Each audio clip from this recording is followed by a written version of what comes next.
In the end, the female seems satisfied with the finish, and just in time.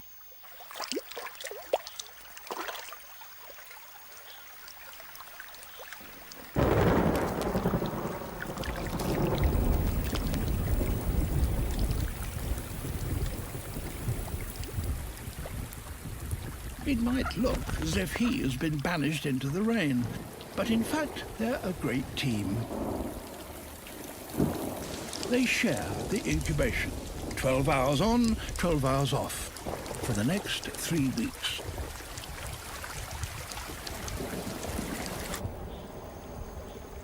In due course, there are mouths to feed, and now the male must prove his worth.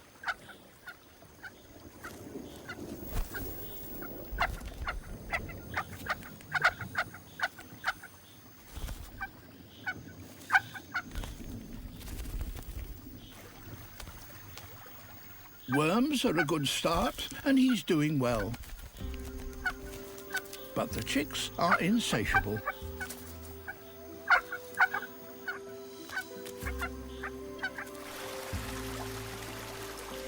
Fortunately, other things are on the menu.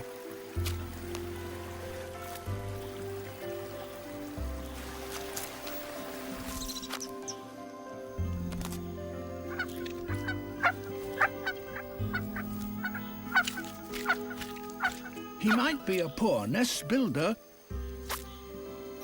but he is redeeming himself now.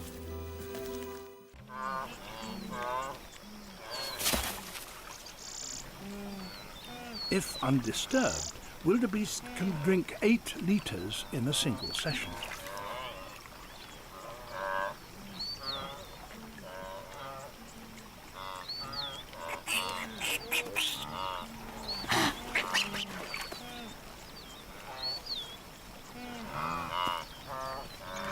As his confidence builds, he is oblivious to what lurks beneath the surface.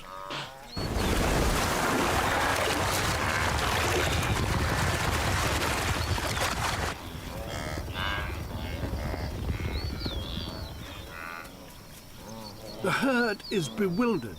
Some have never seen a crocodile before.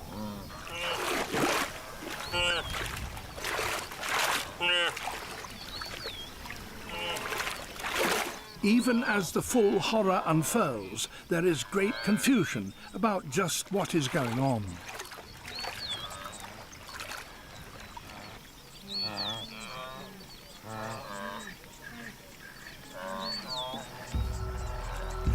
And that was just the first attack.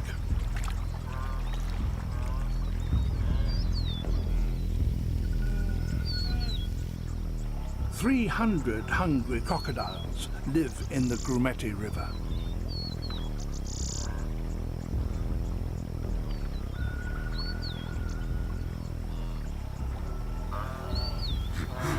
Wildebeest react differently to crocodiles and other predators. Even the adults seem unsure of just how much danger they're in. The calf's desire to quench his thirst overcomes any fear he may have.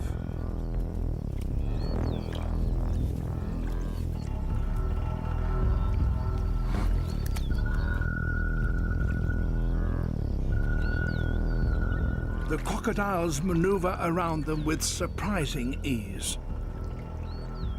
They are intelligent hunters, plotting their attack with precision.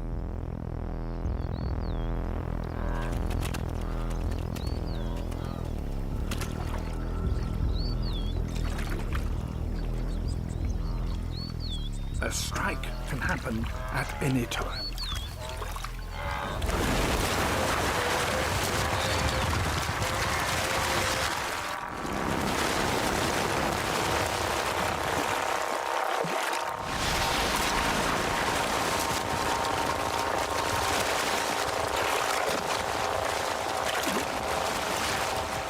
Despite the carnage, the mother and calf survive. They stampede back onto the plains.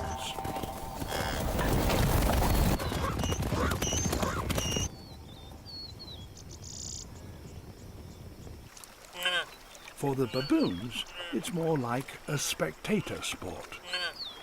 They might as well settle down.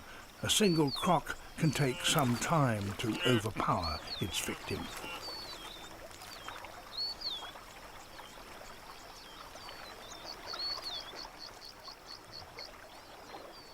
But crocodiles are cooperative feeders. They work together.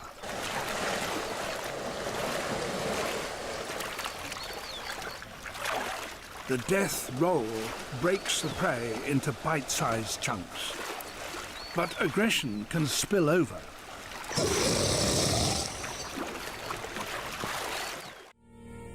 By late summer, the corral tanks contain the only standing water for kilometers around.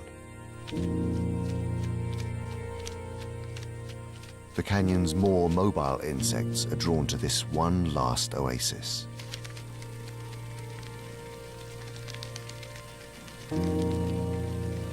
For those able to travel, this water is a lifesaver.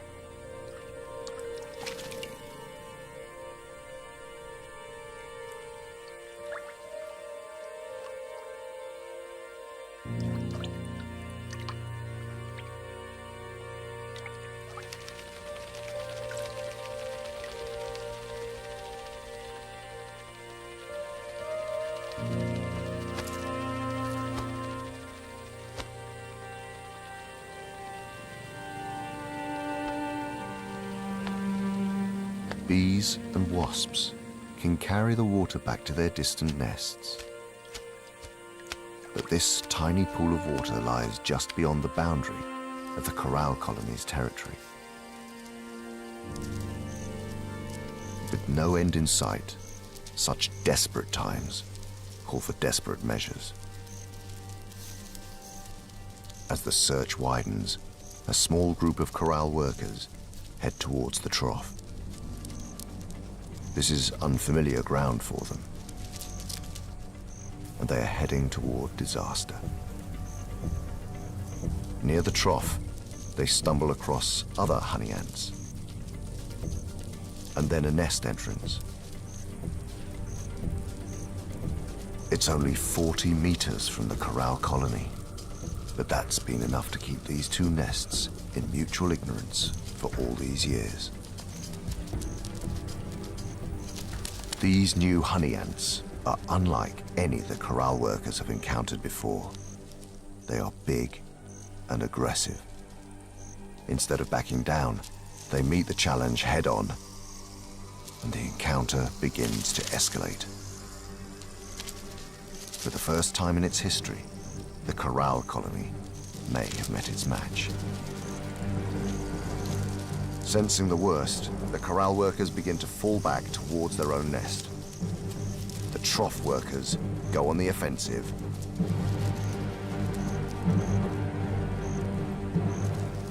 The retreat quickly turns into a rout. Stragglers are picked off. The fight is carried right to the entrance of the corral colony.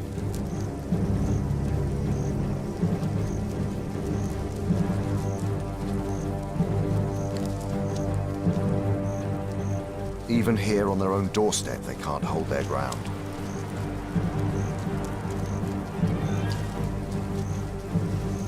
The attacking trough workers drive on into the nest.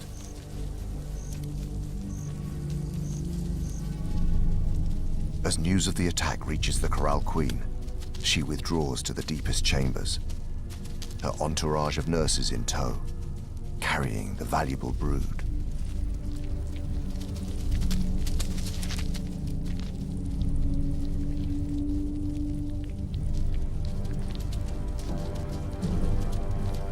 The battle spreads down into the tunnels.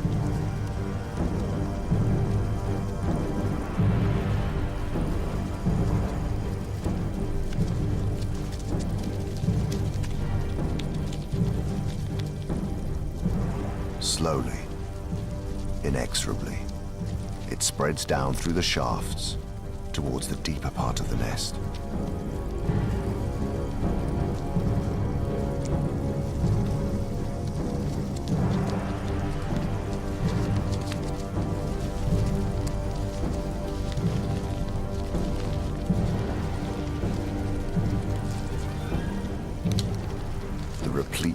are slaughtered or dragged away to be eaten later.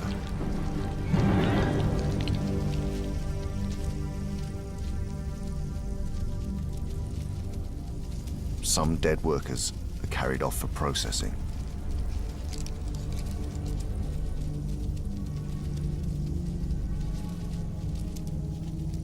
The invaders take everything from eggs to newborns.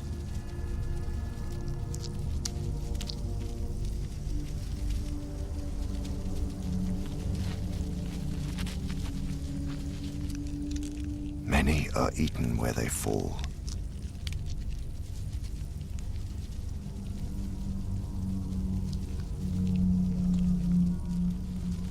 They empty chamber after chamber.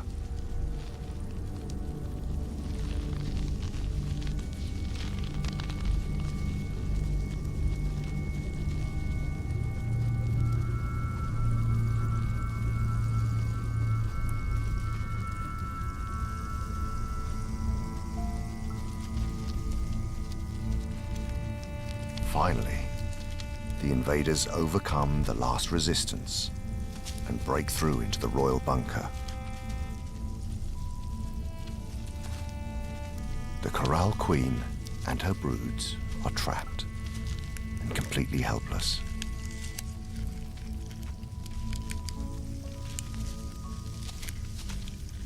Held by each leg, the queen is on the rack, first stretched, then dismembered. It is a gruesome and ignominious end for this once great ruler.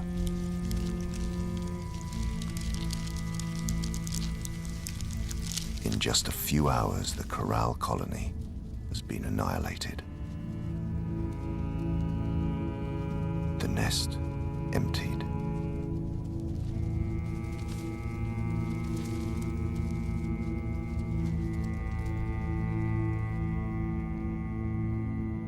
Too late for the Corral colony. The drought finally breaks. Markhor gather for their annual rut.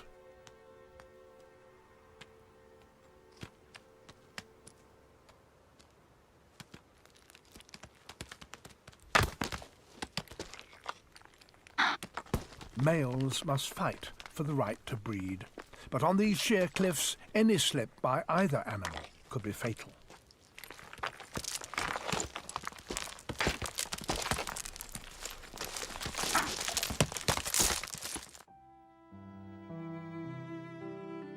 A snow leopard, the rarest of Himalayan animals.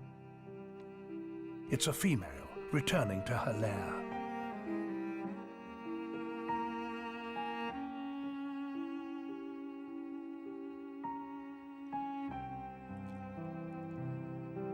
These are the first intimate images of snow leopard ever filmed in the wild.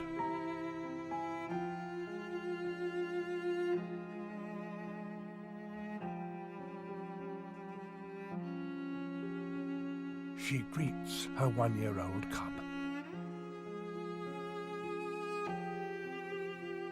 Her den is well chosen. It has exceptional views of the surrounding cliffs. On these treacherous slopes, no hunter other than a snow leopard would have a chance of catching such agile prey.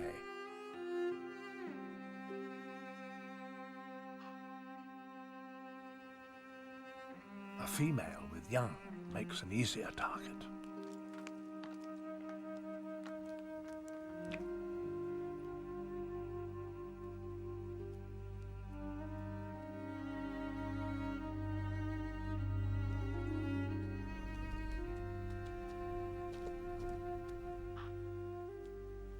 Her large paws give an excellent grip, and that long tail helps her balance.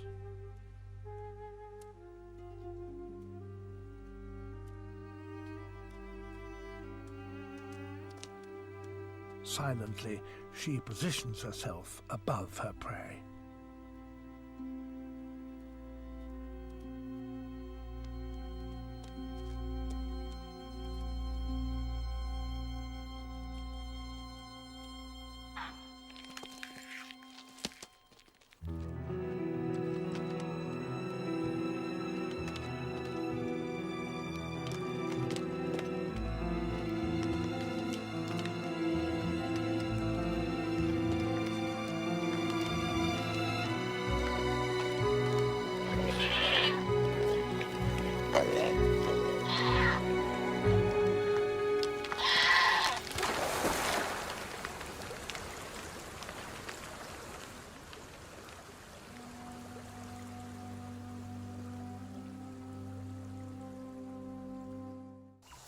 The Drongo is the Kalahari's greatest trickster.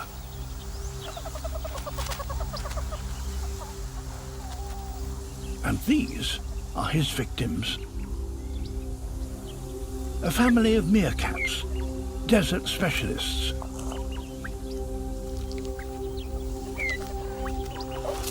After warming up in the morning sun, the meerkats begin their search for breakfast. The Drongo can now begin his tricks. But he must first win the confidence of his victims.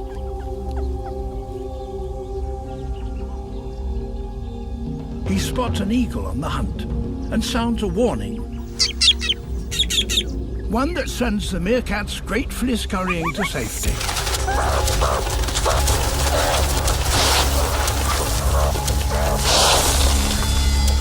Danger over. And now he has their trust.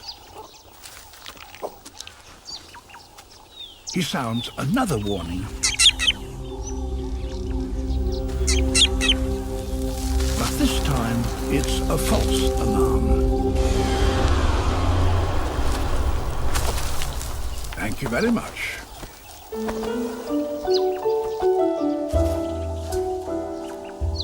The meerkats fell for it.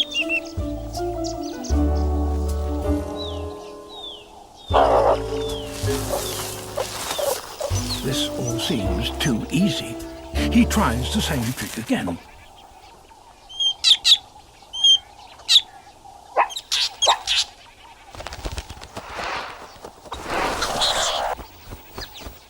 But the meerkats aren't stupid.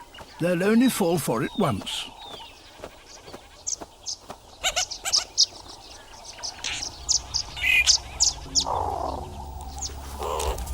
The juicy scorpion won't be for him.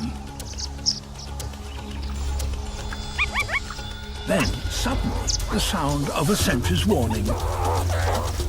No meerkat can ignore that. Sentries never lie. But the sentry sees no danger. Guess who?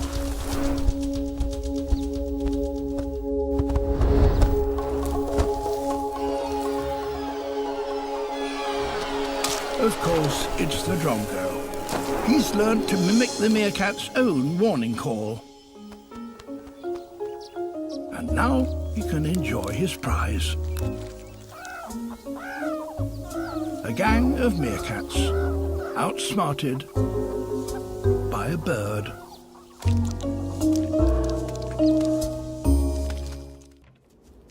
The father leads one team. The mother intercepts a panicking elk.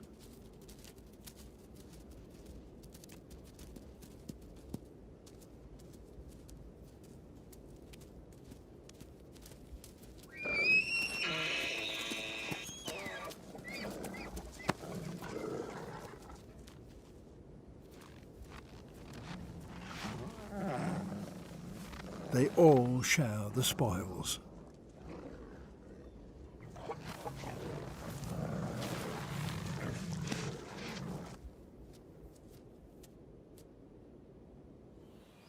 But all is not quite as collaborative as it seems. This pack strategy works well for the alpha couple, but not quite so well for last year's offspring. The youngsters could have their own pups, but for the alpha couple, that would mean more mouths to feed and less for their litter. So the alpha couple will actively discourage last year's offspring from mating. But one of their daughters has other ideas. Skulking behind the pack is a lone male wolf.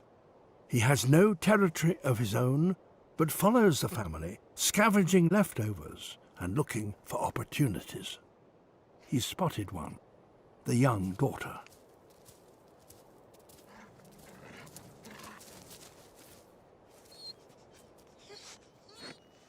The intruder could be in with a chance, as long as he's not caught. The pack leader could kill him.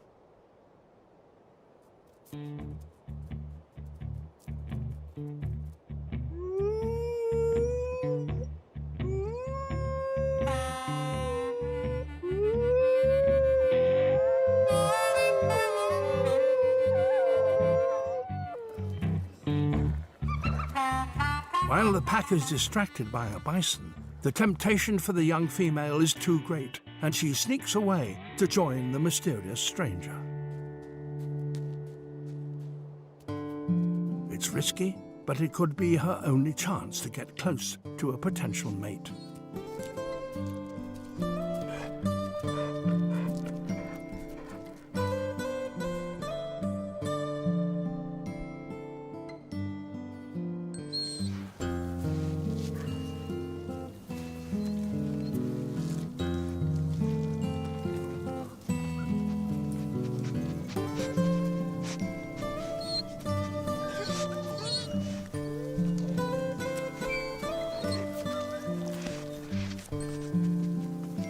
When mating, wolves lock together, unable to separate for half an hour to ensure fertilization. Not so good if you're about to be caught by your dad. The affair was always destined to be a short one.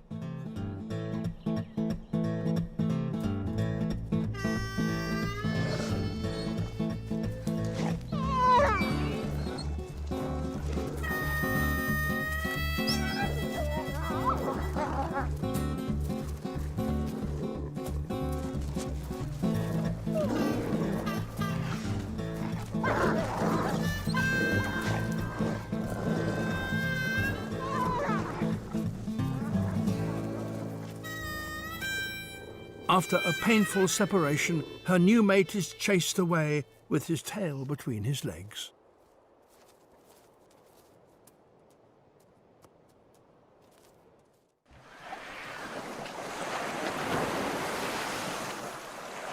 Gulf grunion scout the beach.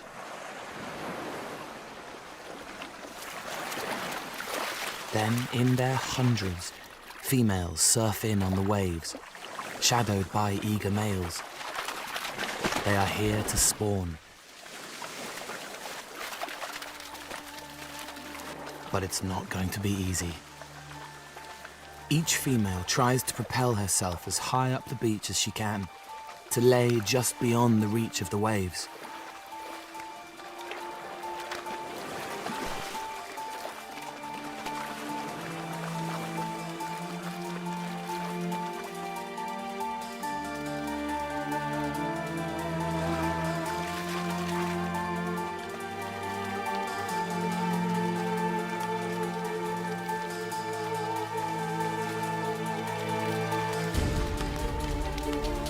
Drilling herself into the sand is the cue for the male grunion to move in. They wrap themselves around her, jostling to fertilize the eggs.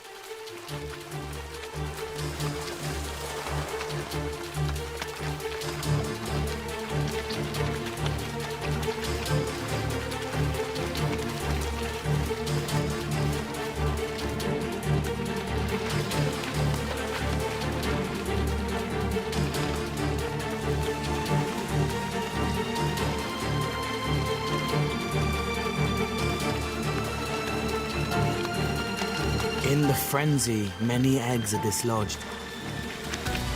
Once flicked out of the sand, they won't survive.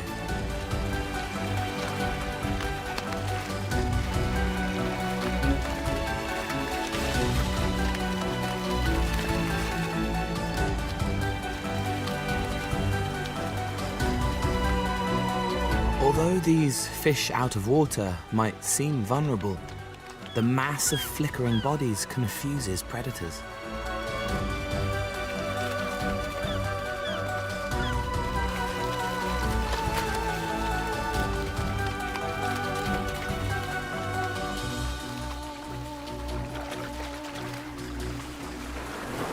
The greatest danger comes as they wriggle back to sea.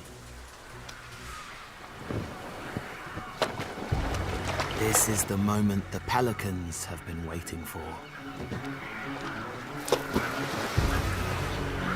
Slightly deeper water means they can get their bills underneath to scoop out their victims.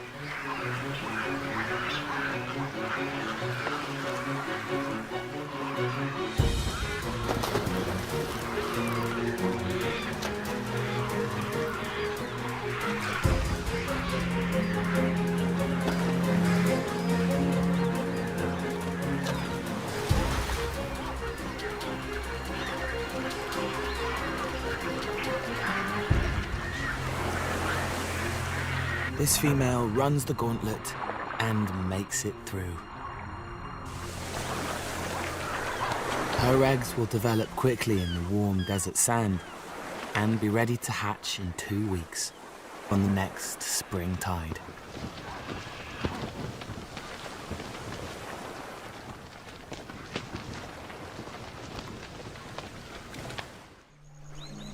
Every lake and river has a resident population of hippos.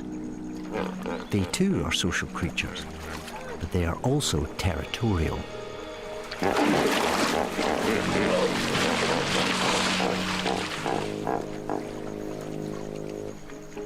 Spy Hippo is going where few others dare to go.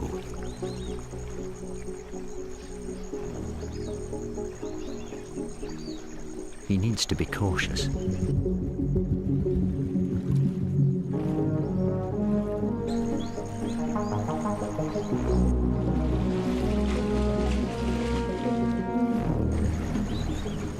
His subjects are notoriously bad-tempered, and they could be anywhere.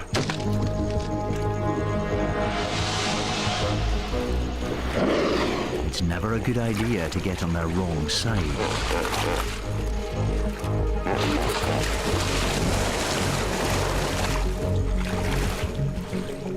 The Spy Hippo has been given a warning. He must avoid sudden movements. As he gets closer, ear wiggling shows confidence.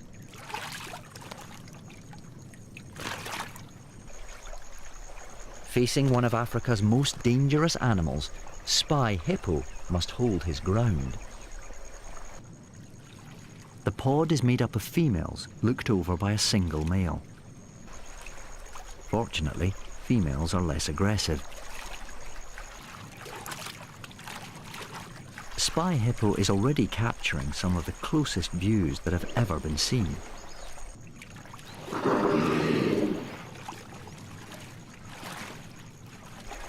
But hippos spend much of their time below the surface. As the hippos dive, so must Spy Hippo. He mimics their movements. Rather than swim, hippos walk underwater.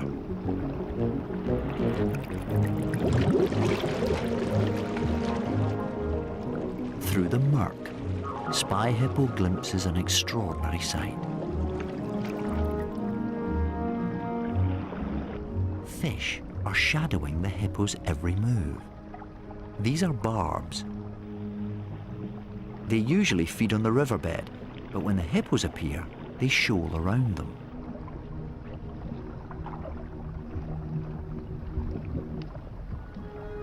As Spy Hippo moves closer, it's clear that their skin is a maze of cuts and scratches. These fight marks easily become infected, and parasites can also invade. This is where the fish come in.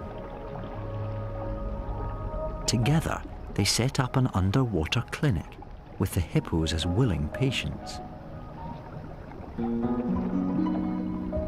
The barbs may be skin specialists, but they'll try a bit of dental hygiene too.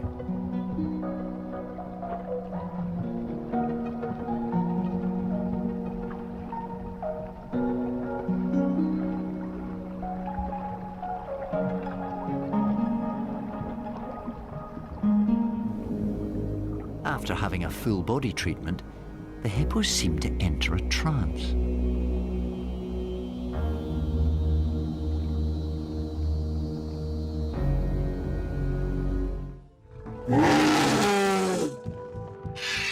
A carcass will attract every big predator for miles around.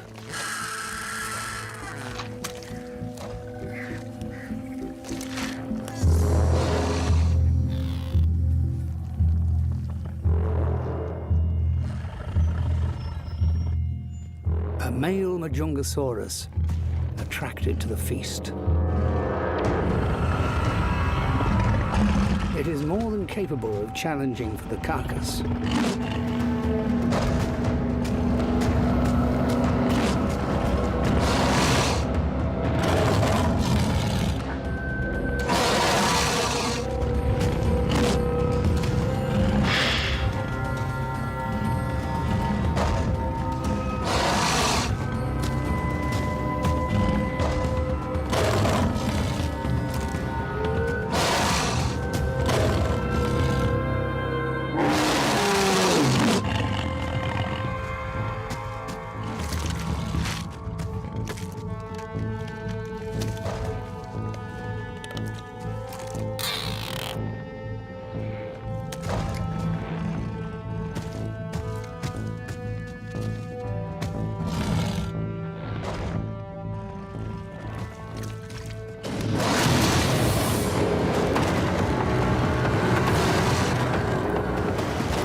Majungasaurus has short arms and can't grasp. Like tyrannosaurs, it's all about the bite.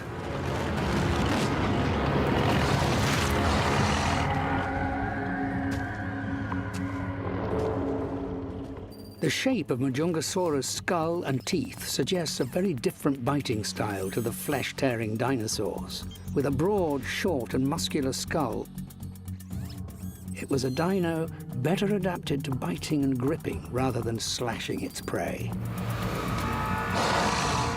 This fight is about more than just winning the feeding rights to a carcass.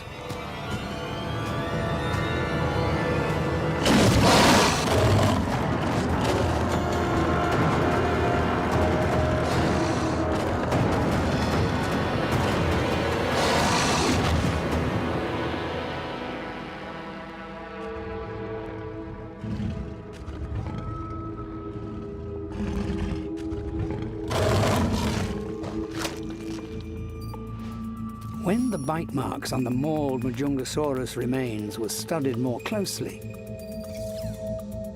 the marks on the bones were found to match the only large carnivore in the region. There is no bigger killer in these lands than Majungasaurus. This is the first irrefutable evidence of dinosaur cannibalism.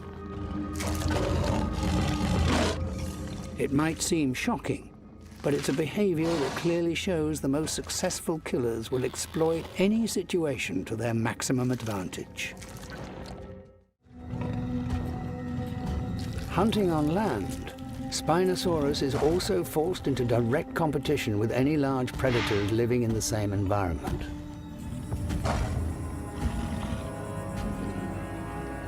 And here, that can only mean one animal.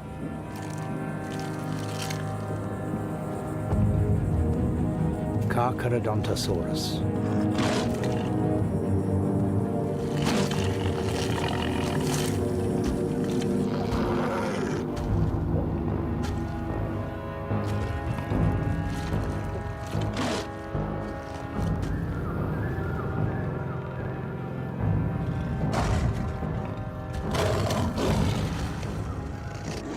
Contests over carcasses are common. But outcomes of such fights are far from guaranteed. Risk of injury for big animals is acute. Modern Komodo dragons are often killed in fights over carcasses.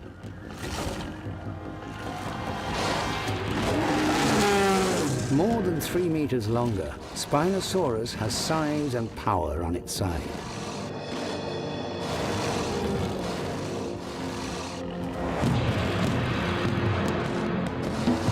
Carcharodontosaurus has the more lethal bite.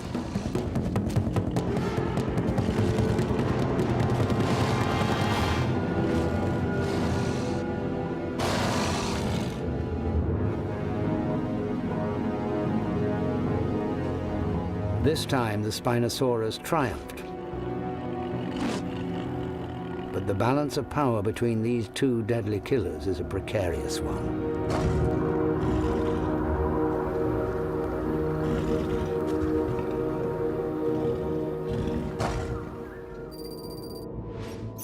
In 2008, a Spinosaurus vertebra was recovered. Part of the tall neural spine of the bone was broken off. It appeared to have been bitten in half. It's been suggested that the bite was inflicted by Carcharodontosaurus. Spinosaurus was the last and the largest of the fish-eating dinosaurs. But ultimately, these specialists were doomed. Something way beyond their control caused their downfall. 94 million years ago, the climate changed. Global sea levels began to rise. The swamps and rivers that Spinosaurus thrived in gradually were lost. With their loss, Spinosaurus's specialism became a vulnerability. And the biggest predator ever known to have walked the earth disappeared.